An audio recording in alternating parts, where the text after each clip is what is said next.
Hello student, good morning. आज हम लोग मॉप अप राउंड के बारे में चर्चा करेंगे। और पिछले वीडियो में मैंने आपको बताया था मॉप अप राउंड के बारे में कि मॉप अप राउंड कैसे होता है। तो आज हम लोग चर्चा करेंगे। चर्चा का विषय है मॉप अप राउंड का डेट कब आएगा। तो हमारे बीच में हैं प्रोफेसर आलोक सर, तो उनसे बातचीत करेंगे। सर, ये मॉप अप राउंड तो आने वाला है, लेकिन इसका डेट के बारे में बहुत सारे स्टूडेंट को पता नहीं है, तो उसके बारे में थोड़ा सा जानकारी दे दें हमारे हाँ, बहुत स्टूडेंट सारे को। स्टूडेंट का क्वेरी आ रहा है, मेरे पास भी आया है और आपके पास आया है और आप क्वेश्चन लेकर के आए हैं तो बहुत अच्छा है। यहाँ पे हम लोग जो है ना स्टूडेंट के जो भी डाउट है उसको क्लियर करेंगे। हम सभी बच्चों को बताना चाहते हैं कि मॉपअप राउंड का डेट आ चुका है और ये डेट जो है ना आपको 21 अक्टूबर से 31 अक्टूबर तक है।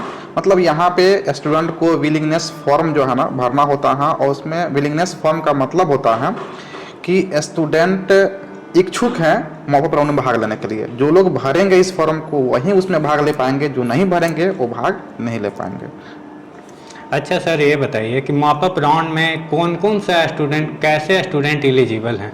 मतलब जो एडमिशन ले चुके हैं वो भी एलिजिबल हैं, उसके बारे में थोड़ा सा। सर, इसमें जो भी डिप्लोमा का पॉलिटेक्निक का फॉर्म भरे हुए थे, इंट्रेंस एग्ज़ाम का और इंट्रेंस दिए हुए हैं, क्वालिफाई हैं, रैंक उनका जो भी हो, वो सभी लोग भाग ले सकते हैं। सेकंड, जिनका एडमिशन हो चुका है इस बार फर्स्ट राउंड में या सेकेंड राउंड में कोई ब्रांच कॉलेज अलॉट हो चुका है, वो लोग भी भाग ले सकते हैं। तो जो भी स्टूडेंट है ये सभी लोग जो है ना मॉपअप राउंड में भाग ले सकते हैं। अच्छा, मतलब जो जिनका एडमिशन हो चुका है वो भी भाग ले हाँ, सकते ले हैं। सकते हैं। तो जिनका एडमिशन हो चुका है, तो जैसे काउंसलिंग में जाएंगे वहाँ पर, तो उनको तो सर्टिफिकेट की आवश्यकता होगी, और एडमिशन में सर्टिफिकेट तो कॉलेज में जमा हो चुका है, तो वो कैसे फिर भाग लेंगे? हाँ, जिनका एडमिशन हो चुका है उनका सभी ओरिजिनल डॉक्यूमेंट कॉलेज में सबमिट हो चुका है। तो यदि वो मॉपअप राउंड में भाग लेना चाहते हैं तो अपने कॉलेज में जाएंगे, एक एप्लीकेशन लिखेंगे कि हमें मॉपअप राउंड में भाग लेना है। तो वहाँ से कॉलेज में जो है ना आपको प्रिंसिपल के द्वारा एक बोनाफाइड सर्टिफिकेट बना कर दिया जाता है और उस बोनाफाइड में ये लिखा रहता है कि ये स्टूडेंट मेरे कॉलेज में एडमिशन ले चुका है, इसके जो भी ओरिजिनल डॉक्यूमेंट है वो हमारे पास जमा है। आपके रोल नंबर के साथ जो है ना वो एक बोनाफाइड सर्टिफिकेट होता है और ये प्रूफ होता है स्टूडेंट का कि इसका ऑल डॉक्यूमेंट इस कॉलेज में सबमिट है। आप काउंसलिंग को ले लीजिए और इजीली काउंसलिंग हो जाता है। जी जी। ऐसा है कि जैसे उन्होंने मॉप अप राउंड के लिए चले गए, तो पहले तो उनका कॉलेज में एडमिशन हो चुका है। अगर वहाँ पर जाके दोबारा से काउंसलिंग करवाते हैं अपना, तो क्या जो एडमिशन पहले लिए हुए थे, क्या उनका एडमिशन रद्द हो जाएगा या फिर रहेगा? ठीक है, इसका तो सिंपल सा आंसर है कि जो लोग एडमिशन ले चुके हैं वो भाग लेते हैं तो तब तक उनका एडमिशन कैंसिल नहीं होगा जब तक कि उनको दूसरा कोई कॉलेज या ब्रांच अलॉट ना हो जाए। अगर उनको कुछ नहीं मिलता है या उनके पसंद का नहीं मिलता है और वो कुछ नहीं वहाँ पे ब्रांच लेते हैं तो पहले जो है एज इट इज रह जाएगा। ठीक है। और वैसे स्टूडेंट को हम बताना चाहेंगे जिनका ब्रांच सिविल है और इलेक्ट्रिकल हैं, उनको जाने की कुछ खास फ़ायदा नहीं होगा जाने से, क्योंकि सिविल और इलेक्ट्रिकल का ब्रांच जनरली जो है ना खाली नहीं रहता है। अदर कोई ब्रांच जैसे सीएससी के हैं या इलेक्ट्रॉनिक्स के हैं, अदर कोई ब्रांच है उनको मैकेनिकल चाहिए तो मे भी कुछ ब्रांच जो है ना जैसे मैकेनिकल हो गया और भी अदर ब्रांचेज है उसमें खा जाता है, लेकिन सिविल मैकेनिकल को जाने की कोई आवश्यकता वहाँ पे नहीं है, कोई फ़ायदा नहीं होने वाला है। अच्छा, मतलब सिविल और मैकेनिकल वाला सीट पहले ही फुल हाँ, सिविल और हो इलेक्ट्रिकल जो जाता है है। ना फर्स्ट सेकंड राउंड में जो है ना फुल रहता है, तो उसमें एक दो रहता है तो उसमें आपको जाने की आवश्यकता नहीं है, नहीं मिल पाता है। नहीं तो जिसका हायर रैंक रहता है तो वो लोग जो इलेक्ट्रॉनिक्स में एडमिशन ले चुके हैं या मैकेनिकल में ले चुके हैं तो हो सकता है वो इलेक्ट्रिकल या सिविल में मूव कर जाते हैं, तो ज़्यादा फायदा नहीं होता। जी जी। और एक स्टूडेंट का क्वेरी आया था कि जैसे उसका बहुत सारा सर्टिफिकेट नहीं था, मतलब पूरा सर्टिफिकेट नहीं था, और उसको सिविल ब्रांच मिला था, तो वो जाके वहाँ पर काउंसलिंग नहीं करवा पाया, तो उसके बारे में भी थोड़ा सा बता दीजिए क्या हाँ, करेगा? वो स्टूडेंट भी भाग ले सकता है। उसके पास जो भी डॉक्यूमेंट की कमी थी वो सभी डॉक्यूमेंट को कलेक्ट करे और वैसे भी जो नोटिस दिया गया है इस बार जो आ गया है अभी हम उसको एक्सप्लेन भी करेंगे, तो उसमें कौन कौन से डॉक्यूमेंट की आवश्यकता होगी मॉपअप राउंड में वो सब दिया गया है, तो जी उस जी। डॉक्यूमेंट को कलेक्ट करके और वहाँ पे पटना में पहुँच सकता है। अच्छा।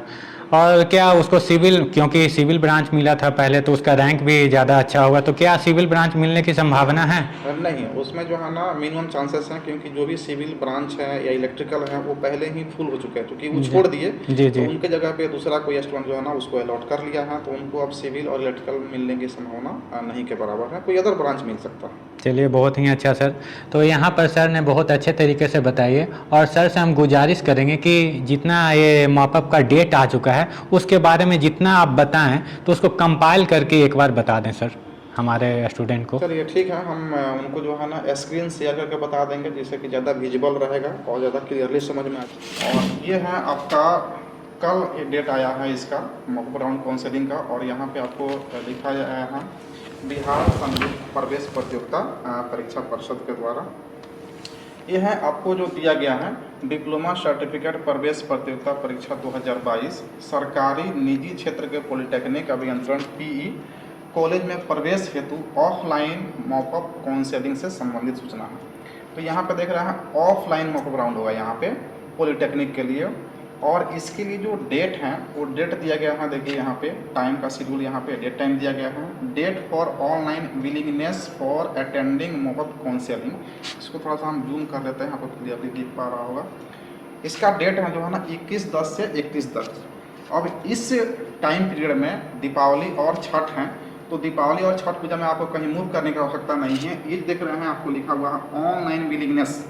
इसका मतलब होता है कि जब इस फॉर्म को अप्लाई करेंगे तो आप ये कहना चाह रहे हैं बोर्ड को कि हम भी जो है ना मॉकअप राउंड में भाग लेना चाहते हैं। जो लोग इस फॉर्म को विलिंगनेस फॉर्म को सबमिट नहीं करेंगे वो भले ही इंट्रेंस पास कर चुके हैं लेकिन वो एलिजिबल नहीं होंगे, उनको बोर्ड कंसीडर नहीं करेगा। जो लोग सबमिट करेंगे वही कंसीडर होंगे। और ये डेट है आपका 21 से 31 तक। आप किसी भी कैफ़े में जा करके या अपने मोबाइल से जो है ना लॉगिन करके और विलिंगनेस फॉर्म को सबमिट कर सकते हैं। उसके बाद में जब सबमिट आप कर देंगे 31 तक, तो 3 नवंबर को जो है ना एक आपको नोटिफिकेशन आएगा काउंसलिंग प्रोग्राम का, जो बीसीसी के वेबसाइट पे आएगा और पेपर में भी उसको दिया जाएगा। 3 को आप देख पाएंगे कि आप किस डेट में बुलाए गए हैं पटना बोर्ड में। तो उस डेट में आप पेपर में देखेंगे या बोर्ड देखेंगे, उस डेट को आप काउंसलिंग के लिए जितने भी डॉक्यूमेंट्स हैं उसको आप कलेक्ट कर लेंगे। और स्टार्टिंग डेट ऑफ काउंसलिंग 5 से आपका काउंसलिंग स्टार्ट हुआ, तो 5 को आपको नहीं पहुंचना है। जब 3 को आपका डेट आएगा तो उसी में आपको बताया जाए कि आपको कब आना है। 5 से तो स्टार्ट हो रहा है, लेकिन आपके रैंक के अनुसार जो है ना बोर्ड आपको नोटिफाई उसमें कर दिया रहेगा कि आपका रोल नंबर के अनुसार आपको किस डेट में पहुंचना है, 5 को या 6 को या 7 को या 8 को, उसमें डेट दिया रहेगा। उस डेट को आप पहुंचेंगे। उसके बाद जो है ना आपका काउंसलिंग जो है ना वहाँ पे कर ले जाएगा, सीट उपलब्ध जो होगा उसके अनुसार कर ले जाएगा। अब यहाँ पे एक क्वेश्चन सर आपका था जिसमें आप ये बोल रहे थे कि किसी स्टूडेंट का एडमिशन हो चुका है और उसके पास कोई भी डॉक्यूमेंट नहीं है, जी तो जी। वो फिर जो है ना कैसे जाएगा, उसके पास सर्टिफिकेट ही नहीं है तो कैसे करेगा। तो उसका इन्फॉर्मेशन यहाँ पे नोटिस में दिया गया है। यदि उम्मीदवार का किसी पॉलिटेक्निक संस्थान में नामांकन हो चुका है तो नामांकन शुल्क जमा करने की मूल रसीद एवं वेरिफिकेशन स्लिप अथवा उस संस्थान के प्राचार्य से इस आशय का प्रमाण पत्र कि उम्मीदवार उस पॉलिटेक्निक संस्थान का बोनाफाइड छात्र है और उसके सभी मूल प्रमाण पत्र उस पॉलिटेक्निक संस्थान के कार्यालय में जमा है। प्रचार के प्रमाण पत्र में उम्मीदवार का डीसीसी, जो पॉलिटेक्निक का डीसीसी का रोल नंबर है वो उसमें होना चाहिए, मेधा क्रम होना चाहिए, कोटि उसका होना चाहिए, और उसका नामांकन रसीद भी उसमें मेंशन होना चाहिए, का उल्लेख रहना चाहिए, सब दिया गया है। तो यहाँ पे साफ साफ लिखा गया है कि नामांकन हो चुका है तो नामांकन शुल्क का रसीद और वेरिफिकेशन स्लिप जो आपको मिला है इनको ले जा सकते हैं, या इसके अलावा अगर ये आपके पास उपलब्ध नहीं है तो आप बोनाफाइड सर्टिफिकेट कॉलेज से लेकर के आप जा सकते हैं। बाकी रहा आपके डॉक्यूमेंट, किस किस डॉक्यूमेंट की आवश्यकता है, ये सारे डॉक्यूमेंट आप देख सकते हैं। मैट्रिक का जो है ना मूल प्रमाण पत्र, मूल अंक पत्र और या कोई प्रोविजनल वो ले सकते हैं। डिप्लोमा सर्टिफिकेट प्रवेश पत्र होता है, डीसीसी का जो है ना एडमिट कार्ड है उसको ले सकते हैं। जाति प्रमाण पत्र मूल पर उसका जो है ना आवासीय और चरित्र प्रमाण पत्र आपका होना चाहिए। अगर SMQ में है, DQ में है तो इसका सर्टिफिकेट EWS में तो आपका होना चाहिए। उसके बाद यहाँ पे आपको है आधार कार्ड का जेरॉक्स होना चाहिए। DCC का जो ऑनलाइन अप्लाई किए थे उसमें part A part B form निकला होगा, उसका हार्ड कॉपी आप निकाले होंगे। उसका हार्ड कॉपी ले लेंगे प्रिंट आउट, रैंक कार्ड जो है यहाँ वो ले लेंगे, और वेरिफिकेशन स्लिप 2 कॉपी जो है ना आप डाउनलोड करके इसको ले लेंगे, जो बायोमेट्रिक फॉर्म से जो हुआ है, जो आपका हो गया है काउंसलिंग के समय में, जो आपको ये सब लाना पड़ेगा। तो ये सारे सर्टिफिकेट आप कलेक्ट करके और पटना एयरपोर्ट के नज़दीक BCC IS भवन में होता है BCC काउंसलिंग, तो वहीं पे जो है ना आप पहुंच जाएंगे और वहां पे आपका काउंसलिंग उस डेट के अनुसार कर दिया जाएगा जो डेट इसमें मेंशन किया गया है।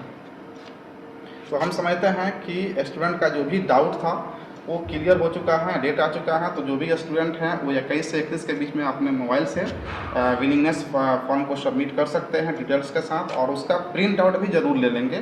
और 3 को जो है ना आप रेडी रहेंगे कि आपका डेट किस दिन बुलाया जा रहा है, उस डेट को जो है ना आप पटना पहुँच जाएंगे, काउंसलिंग हो जाएगा।